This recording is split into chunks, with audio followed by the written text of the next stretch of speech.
बारामतीच्या बाजारपेठेत पहिल्यांदाच दुर्मिळ मानलं जाणारं गव्हाणी घुबडाचं कुटुंब आढळलं आहे. पूर्णवाडीच्या नर आणि मादीसह 2 पूर्णवाडीची पिल्ले देखील या ठिकाणी आढळून आली.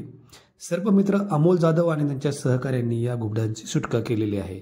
त्यांना नैसर्गिक अधिवासात सोडलं जाणार आहे. बारामतीत आढळलेल्या या गव्हाणी घुबडाविषयी सगळ्यांनाच उत्सुकता आहे.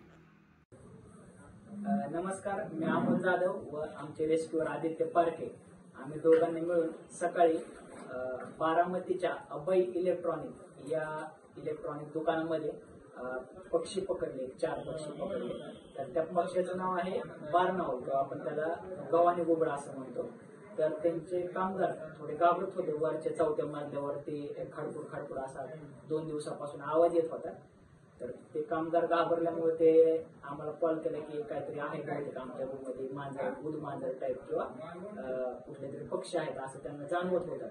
मग आज सकाळी आम्ही त्या ठिकाणी गेल्यानंतर आम्हाला ते 4 गव्हाणी घुबड त्या ठिकाणी सापडले. आणि बऱ्याचदा या पक्षाबद्दल लोकांच्या मनात खूप सारे असे अंधश्रद्धा आहेत. बरेच लोक या पक्षाचे पंख जादूटोणा करण्यासाठी वगैरे वापरतात. मात्र या पक्षाला कसल्याही प्रकारची इजा नाही केली पाहिजे. किंवा बरेचदा लोक म्हणतात की या पक्षाचे पंख असतात तर घरी लक्ष्मी राहते, लक्ष्मी नांदते वगैरे. मात्र अशा प्रकारचे सगळे अंधश्रद्धा आहेत. फक्त पूर्वीच्या काळापासून या पक्षाला लक्ष्मीचं वाहन म्हणून संबोधलं जातं. म्हणून आज देखील लोक या पक्षाला, काही लोक अपशकुनी मानतात घुबडाला, काही लोक नाव घ्यायला पण या पक्षाचं अपशकुन असं समजतात. मात्र हा खूप चांगला असा पक्ष आहे. निसर्गाचं रक्षण करण्यासाठी या पक्षाचं फार मोठं योगदान आहे.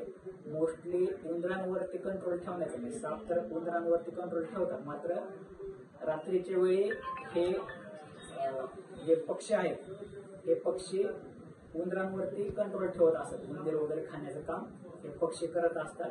मात्र कधीही अपशकुनी म्हणून किंवा घराच्या आजूबाजूला दिसले तर त्यांना मारण्याचा वगैरे किंवा हुसकून लावण्याचा प्रयत्न करायचा नाही. ऑटोमॅटिक ते रात्रीच्या वेळी निघून जातात. बऱ्याचदा घरात येतात आणि निशाचर पक्षी असल्यामुळे ते रात्रीच्या वेळी घरातून बाहेर उडून वगैरे जातात. तर कधी असल्या पक्ष्यांना इजा करायची नाही. आणि जरी कधी आपल्या परिसरात दिसले तर आपले जवळच्या सर्पमित्रांना, प्राणीमित्रांना, रेस्क्यू टीमला बोलवा. आमचा जो हेल्पलाईन नंबर आहे तो पण सांगतो, 9860 50 40 76. आमचा हेल्पलाईन नंबर आहे. याच्यावरती पण तुम्ही पक्षी वगैरे काय दिसले तुमच्या आवारात तरी तुम्ही फोन करू शकता. धन्यवाद. तर आता ह्या गव्हाणी घुबडाला आपण निसर्गात मुक्त करतोय. असे टोटल 4 आहेत. एका पाठोपाठ एक आपण हे 4च्या 4 सोडून देणार आहे. हा निशाचर पक्ष आहे त्यामुळे हा बघा लगेच उडून जाईल. आता